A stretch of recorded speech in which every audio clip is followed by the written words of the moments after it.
Joining us right now, Attorney General for my home state, the state of Missouri, Eric Schmitt, who is he's leading the charge. I think there are 11 other states that have joined onto the suit. Missouri is leading with this against the Biden administration on just the very thing that I spoke of, that climate change proposal that the administration is wanting to push on all these states. Talk to me a little bit about this, and thanks for your time today, sir. It's great to be back with you. And I remember way back when, Dana, on 97.1, when you were on 97.1 back in St. Louis. So congratulations. Thank you. Good to see you again. But yeah, no, to give this some context on Joe Biden's first day in office on January 20th, he signed an executive order that essentially formed a working group of unelected bureaucrats to come up with a number, what they're referring to as the quote unquote social cost of greenhouse gases. And so recently they came up with that number, and the number is $9.5 trillion with a T as in terrible, trillion dollars.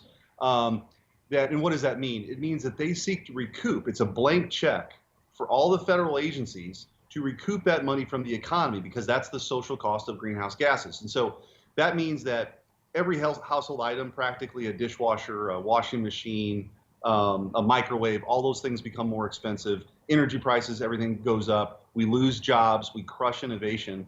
And not only is that terrible policy, and it's essentially a Trojan horse for the Green New Deal, something they probably can't get done legislatively that they're doing by way of executive order. Not only is it bad policy, it violates the Constitution. I mean, the separation of powers is a very important principle. You were referencing federalism earlier.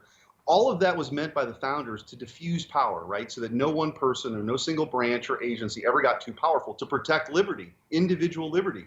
And so it's up to the states now to really push back.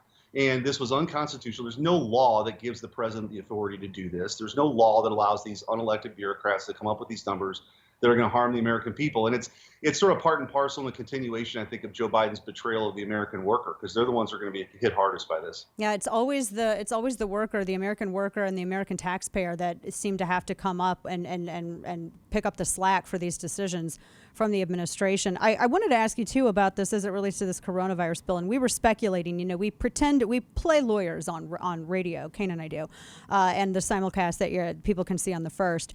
The coronavirus relief bill in this, depending on, I guess, how much of this money that states take, they are going to be barred from cutting taxes if they're taking federal revenue as some form of. That does not seem constitutional to me.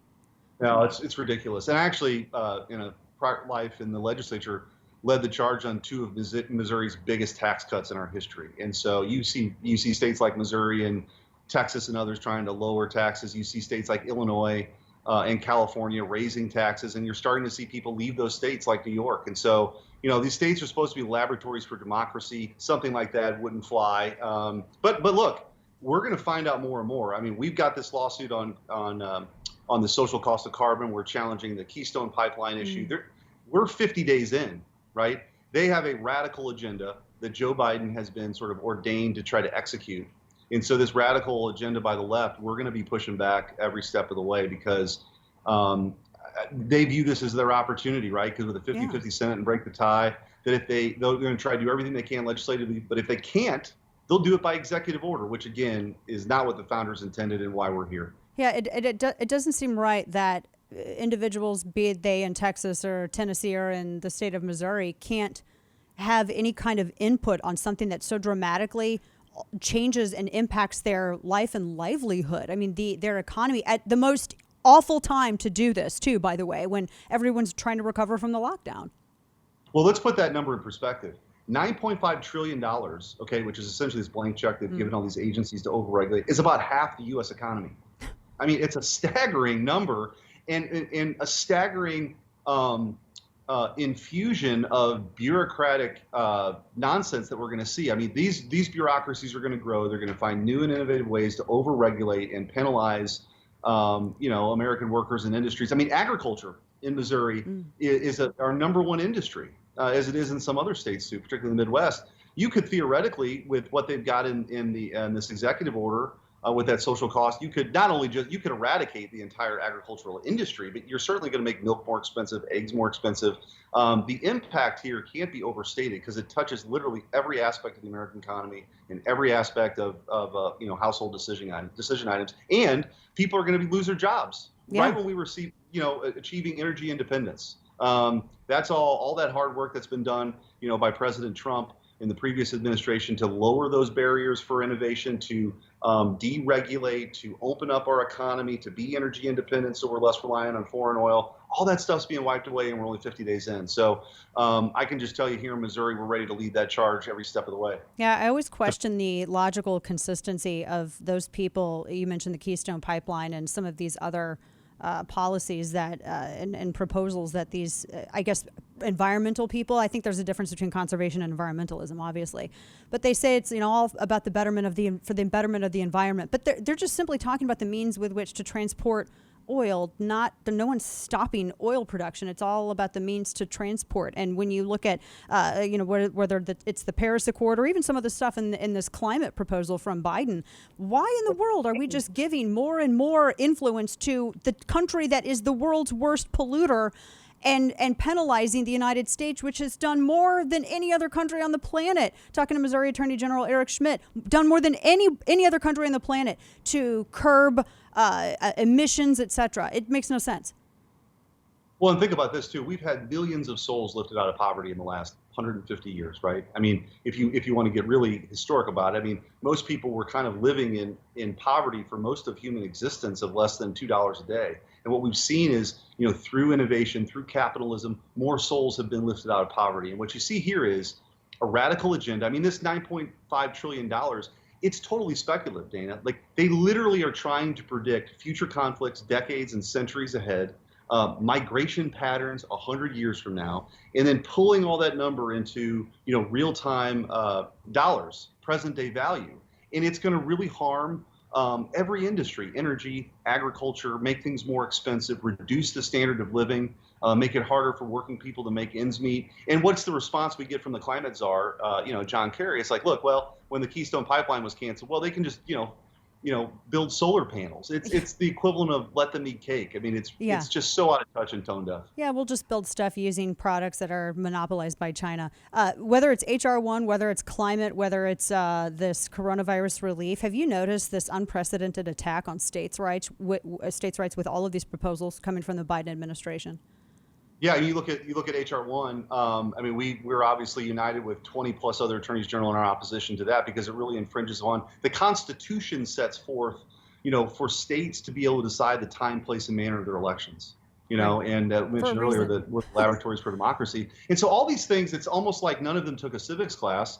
But we're going to hold them to account because these things this is like I said, a radical agenda that's being pushed, and they're just kind of checking off this wish list as soon as they can, whether they can do it legislatively or by way of executive order. I mean, there's a lot on the line. I mean, the fate of the republic is, this great experiment, the American idea, right? That all of us are born with dignity, and we have and government isn't the solution to our problems. Government is just our shared project to protect our God-given rights. I mean, I've been on the show talking before about the Second Amendment.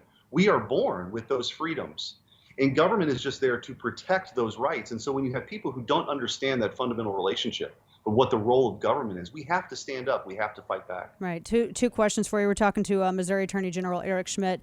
At what point does nullification come into play if this stuff actually comes to pass and states are unconstitutionally forced to follow, whether it's HR1, whether it's the climate requirements, what have you? At what point, being someone who is again, I pretend to be an attorney on radio, when does that come into play? Well, the good news here is, I will tell you that the Republican attorneys general across this country are very committed to pushing back when we see these things. I mean, you saw, look, the Democrat AGs, the California AG, I mean, he bragged about how many times he sued, President Trump. They weren't, successful a lot of times, but we have a very laser focus on this. We are watching these executive orders as they come down. We're watching these unconstitutional acts, and we're going to push back. The other good news is President Trump thankfully appointed about 40% of the federal judiciary. Thank heavens. So we have judges now in place who respect the rule of law. They're not result oriented. The words in the text of the statute actually matter. And that's a huge advantage for us, again, as we stand up and fight for the people in our states. Thank heavens for that judicial agenda that he had. Last question, talking to Missouri Attorney General Eric Schmitt. As everyone knows, and you knew this question's coming, Roy Blunt's not running for re-election. Are you in or out for that Senate seat, Mr. Attorney General?